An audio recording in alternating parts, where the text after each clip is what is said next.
Mulher discreta, de fala suave, extremamente dedicada às causas sociais, que conquistou respeito e garantiu seu espaço em ambientes predominantemente masculinos. Oliva Enciso foi pioneira na política e precursora na educação. Foi a primeira vereadora de Campo Grande, exercendo mandatos de 1955 a 1959. Foi a primeira deputada estadual de Mato Grosso, ainda antes da divisão do estado, até 1962. Para os dois cargos, foi eleita com a maior votação entre os candidatos. Oliva Enciso nasceu no dia 17 de abril de 1909, na fazenda Taquaral, perto de Corumbá. Depois do falecimento de seu pai, em 1923, mudou-se para Campo Grande com sua mãe e irmãs. Ela chegou de Corumbá, trazida pelo meu avô, que era casada com a irmã mais velha dela. No mesmo dia que ela chegou em Campo Grande, ela falou com a mãe dela: mãe, eu quero estudar. No mesmo dia, à tarde, ela saiu procurando um colégio para ela estudar. E eles alugaram uma casa do Andibo, na 14, na Calógeras, Cobra Branco. E enquanto estava instalando na casa, ela pegou e saiu procurando um colégio. Indicaram para ela no final da rua 14. Daí ela chegou lá, se encontrou com o dono do colégio, o professor João Tessitori. Daí ela chegou para ele, humildemente, ela tinha 13 para 14 anos. Falou: eu gostaria de estudar e tal. Olha, senhorita, que não é colégio público aqui. Falou: não, mas eu trabalharia, que eu limparia o colégio e tal. Daí ele falou: sim, tá bom. Pode vir estudar então. Daí ela pegou e ele chegou assim para ela e falou assim: precisa de uniforme, né? Ela pegou e falou assim: pera um pouquinho. Foi na casa dela, falou com a mãe dela. Falou: não, agradece ele, a gente não tem o dinheiro para comprar um uniforme. Ela voltou lá para agradecer, que ela não poderia estudar graciosamente, porque ela não tinha o dinheiro para comprar um uniforme. Ele pegou e deu o uniforme para ela, o professor João Tessitori. Até mais tarde ela botou o nome de rua no loteamento do professor João Tessitori. Daí ela pegou, chegou para a mãe dela e falou: mãe, eu vou estudar. Quando ele chegava às 7 horas no colégio lá, o colégio já estava limpo. Logo, devido ao seu desempenho, foi chamada a lecionar no Instituto Pestalozzi, que mais tarde viria a se chamar Colégio Dom Bosco. Ajudou na formação de pessoas conhecidas, como o poeta Manuel de Barros, o ex-senador Rachid Saldanha Derzi e o escritor Paulo Coelho Machado. Lutou pela própria educação e ampliou essa luta para várias crianças e jovens de Mato Grosso do Sul. Foi uma defensora da educação. A educação para ela foi o principal da vida dela. Ela parece que veio ao mundo para ser educadora. E ela realmente foi, porque ela se formou normalista, pelo colégio Nossa Senhora Auxiliadora, né? Era recém-feito o colégio. E ali ela prosseguiu, nessa área que ela achava muito importante. Porque ela sempre dizia assim que um país sem educação não vai para lugar nenhum, né? E ela então batalhou muito, desde cedo. Ela quis ser educadora. Se for remontar um pouco antes, ela na realidade queria ser freira. Ela estudava medicina no Rio de Janeiro, uma mulher de 1909, fazer medicina no Rio, era só ela de mulher, na Praia Vermelha, na faculdade. E tinha até 3 campograndenses ilustres, matogrossenses ilustres, colegas dela, gente que se destacou aqui, como médico depois formada. Mas ela largou a medicina. No 2º ano ela viu que não era vocação, e naquela época eram cartas, né? Ela escreveu para minha avó, que já tinham saído de Corumbá, tinham vindo para cá, para Campo Grande, pedindo que ela não queria mais fazer medicina, que ela queria se dedicar aos pobres. Passou a trabalhar como secretária na Prefeitura de Campo Grande. No total, atuou com 26 prefeitos. Ela, como secretária do prefeito, ela sabia de tudo da prefeitura, tudo. O que o prefeito precisava, ela estava ali do lado. E um prefeito saía, outro entrava, Oliva, fica. Aí o outro, Oliva, fica. E assim, ela tomou conta de tudo. E conquistou espaço para seus objetivos: atender aos mais necessitados e garantir educação para crianças e adolescentes do município.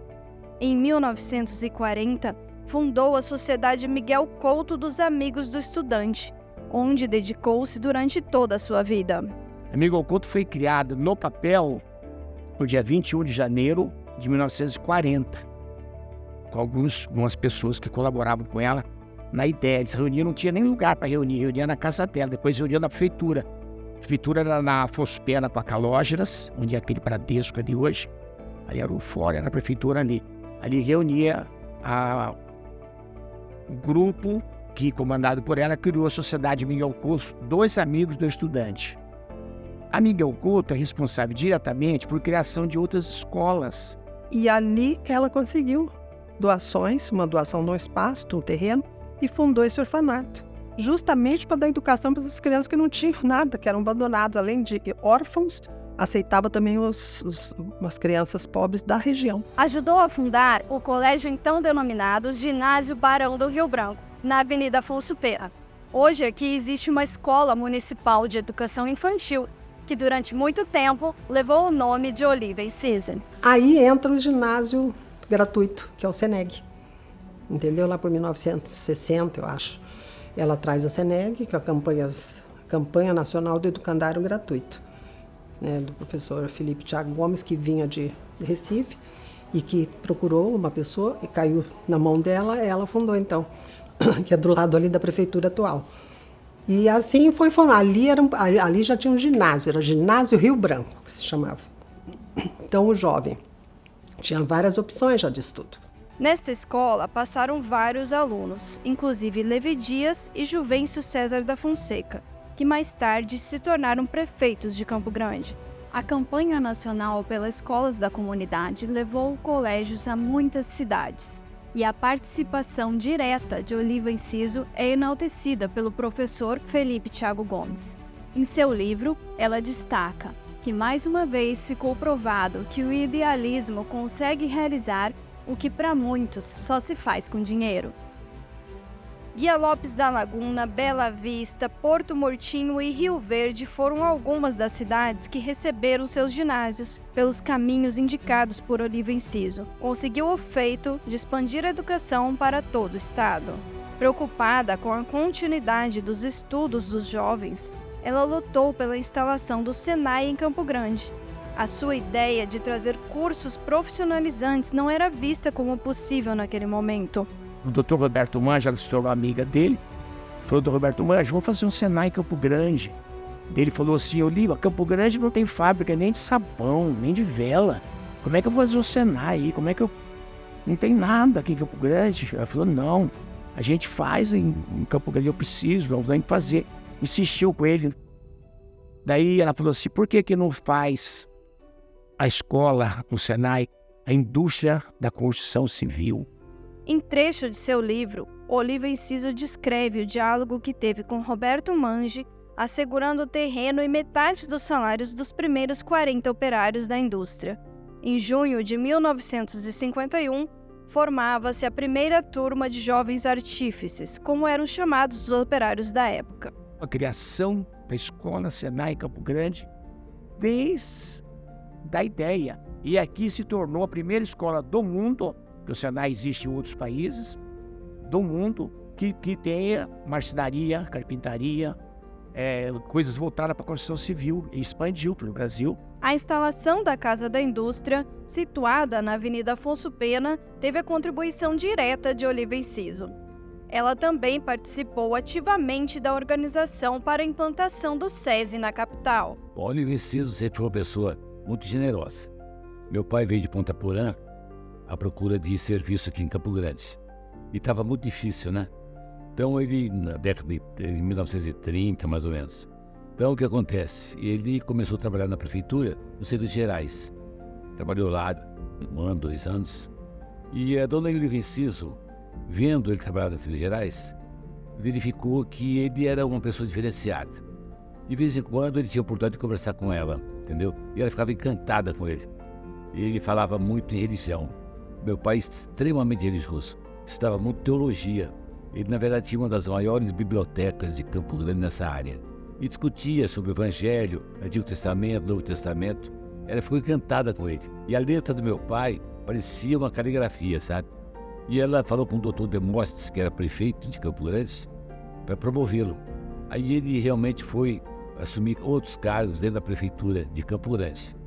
E ele foi realmente crescendo em relação a isso. Então eu sou um devedor, nós toda a nossa família, para o Livro. Ela tinha realmente esse feeling de entender o talento de cada um, a criatividade de cada um. E a partir daí, a relação foi sendo mais íntima. Por isso, a gente começou a ter uma relação muito forte com a família da Dona Livra, né? Ela incentivava muito meu pai e minha mãe Dona Joana, né? A colocar os filhos na escola. Ela dizia que a única forma de transformar as pessoas é através da educação. E a partir daí, a gente começou realmente a dedicar. Meu irmão Plínio Mendes dos Santos, o mais velho da família, começou a estudar com bolsa de estudo no Colégio Dom Bosco. E isso teve influência da Dona Livra. Tenho que agradecer muito a ela sobre isso, porque ela tinha uma relação muito forte com os padres, que era fervorosa, católica, a família toda da Dona Livra Ciso, católica, realmente dedicada, estudada, e ela realmente aprofundava nas literaturas. Por isso que eu gostava de conversar com meu pai, sempre trocava ideias sobre isso. E a gente, a partir daí, nunca mais deixamos a escola. Com as bandeiras do social e da educação, já nascia a política Oliva Enciso. Ela foi ser candidata a vereadora sem um tostão no bolso. Dr. Wilson bancou a campanha política dela, eu sei alguns nomes que participou, que saía de madrugada nas ruas para pegar nos postes com goma a fotografia dela, o nome dela, era pelo UDN, e ela se candidatou a vereadora, a pedido do Dr. Nilson Barbosa Martins, que era um grande amigo dela, eles eram inseparáveis.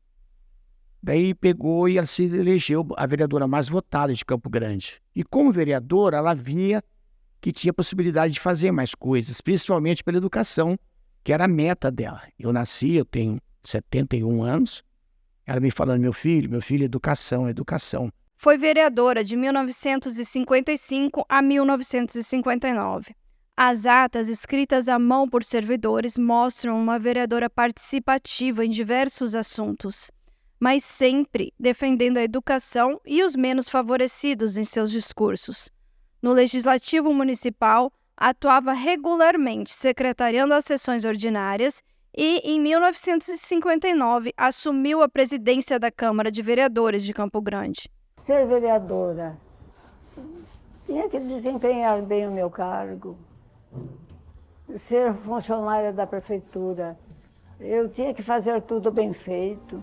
O serviço de luz para a cidade, a retirada dos trilhos do bairro Amambaí, onde estava instalado o Senai e que estava em amplo crescimento, foram algumas de suas demandas. Ainda foi autora de projeto alterando o nome do então bairro Cascudo para São Francisco. Depois disso, depois de 4 anos como vereadora, aí Dr. Wilson Barbosa Martins, que era um pouco mais novo do que ela, e sabendo, eles tinham um partido, né, o UDN, faziam parte da UDN, eu acho que tinham 2 ou 3 partidos só naquela época. Aí ele falou, Oliva, nós do partido estamos querendo te lançar como deputada estadual. Falou, meu Deus, o estado inteiro? Não tem condições. Falou, não. Ela falou, não tem dinheiro para pôr em campanha. Aí ele falou, não, o partido vai custear. E acabou que ela se elegeu estourado na frente do segundo cargo de deputado, e ela foi a primeira mulher. Eleita a mais votada novamente, ela ficou à frente da Comissão Permanente de Educação, Saúde e Assistência Social da Assembleia de Mato Grosso. Destaca-se lei de sua autoria para a criação da Previdência dos Servidores Estaduais, seguindo o que já tinha feito na Prefeitura com os servidores municipais, fundando o IMPCG, Instituto Municipal de Previdência de Campo Grande. O que ela pensou quando ela estava na Prefeitura? Vamos pensar numa previdência para os funcionários do município. Quando foi para o Estado, vamos fundar. Então ela tinha essa visão, era uma visão muito ampla, né? Por sua escolha, não quis seguir na política. Eu acho que ela viu que a praia dela, na realidade, não era política. Podia ter sido, né? Ela poderia ter chegado o que quisesse, federal, senadora. Foi convidada várias vezes para ser prefeita, ela nunca quis. E ela queria mesmo era a área social e educação. A escola Maria Constança de Barros, antes denominada Colégio Estadual, abrigou a Faculdade de Odontologia e Farmácia, criada com o envolvimento direto de Oliva Enciso. inclusive como deputada, com a inclusão de recurso no Orçamento do Estado para 1963. Surgia ali a UFMS, Universidade Federal de Mato Grosso do Sul. O farmacêutico Hércules Maimone foi seu primeiro diretor. Ela foi com o processo montado para o Rio de Janeiro, para falar, na época, se não me engano, era o ministro da Guerra, que era responsável para aprovação ou não desse tipo de coisa relacionado com a educação. É a criação de uma faculdade, né? Na verdade, seriam duas, que era a farmácia e a odontologia. Deu o ministro da Guerra, o terceiro dia que ela estava no Rio de Janeiro, o cara que servia cafezinho teve complacência com ela e falou: vamos lá para você falar com o ministro. Daí ela entrou no final do expediente para falar com o ministro. O ministro a cadeira debruçada, assim, na cadeira, falou: pois não, senhorita, vamos sentar. Ela falou: não, vou ficar de pé mesmo. Eu estou aqui pelo meu povo, pelo meu país. Eu nem filho eu tenho, mas eu estou aqui. Daí o cara voltou à cadeira e deu uma chamada nele. O cara estava lá pelo país, pela educação. Daí falou: eu gostaria trouxe aqui um processo e eu apreciasse ele, que eu preciso fazer isso aqui pela minha cidade lá e tal. Foi fluindo tanto que quando ela já era, depois de ser vereadora, depois de deputada, ela já começou a pensar na universidade. Ela falou: eu tenho que dar uma universidade para esse pessoal, não adianta só o ensino profissionalizante, vamos para o terceiro grau, né?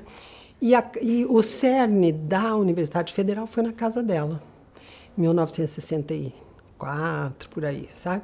62, 64, que ela, sabendo que já tinha a Universidade dos Padres, a FUCMAT, já estava começando a funcionar, ela pediu para o padre Félix Avatar e padre Walter Bock, ela queria as diretrizes de como eles tinham feito para ter essa universidade em Campo Grande. E ali ela conseguiu, fazia reuniões semanais com dentistas e farmacêuticos para trazer a faculdade de farmácia e odontologia. A federal começou com farmácia e odontologia.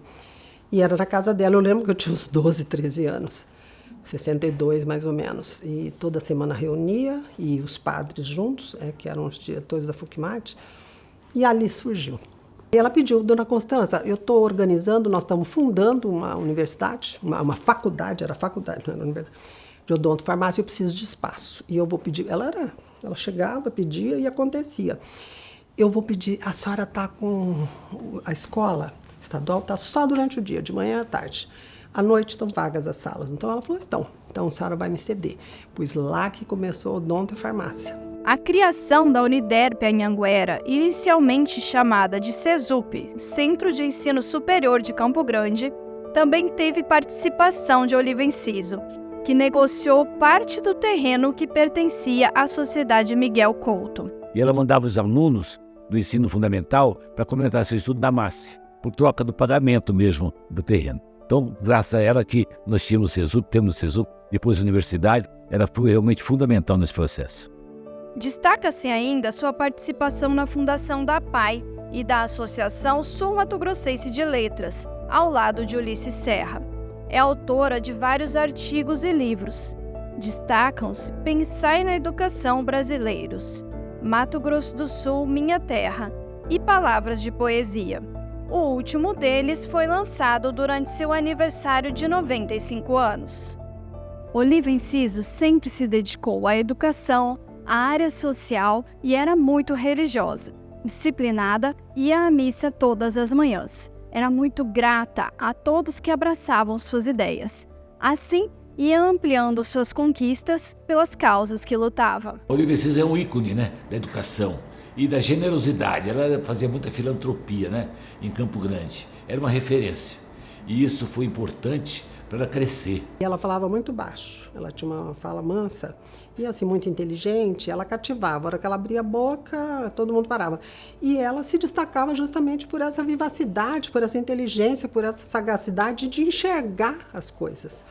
Então ela era muito respeitada, sabe? Então, mocinha nova, ela tinha 20 e poucos quando ela foi admitida, com menos de 30 ela já era deputada, com menos de 40 ela já era, vereadora. Menos de 40 ela era deputada. E uma moça nova, bonita, quer dizer, não tinha como. O respeito que ela impunha era tão grande que ela transitava assim naturalmente no meio de homens. Todo esse repertório de trabalho e pioneirismo fez com que o plenário principal da Câmara de Campo Grande levasse o nome de Oliva Enciso. Aqui, todas as semanas ocorrem sessões ordinárias, sessões solenes e audiências públicas debatendo temas de interesse da sociedade. Ela realizava os sonhos dela voltados para a educação, para a parte religiosa. Ela colocava uma meta e realizava tudo. São dezenas e dezenas e dezenas. Eu ficaria aqui 2, 3 dias falando. Todos os equipamentos de educação que tem no estado, principalmente em Campo Grande, com detalhes de criação, da ideia dela, da luta dela. E não era só educação, não. Porque ela casava muita religião, a educação com religião. E ela era uma pessoa altamente católica, mas nunca foi carola, nada. Ela entendia de religião, ela era temente a Deus.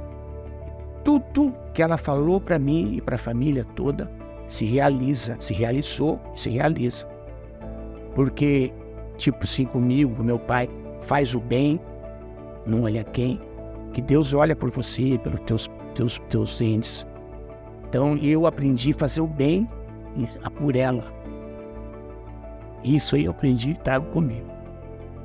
A história dela tem que ser revivada, tem que ser acordada, mostrar à população que ela foi uma pessoa mais importante em todos os sentidos pela educação em Campo Grande.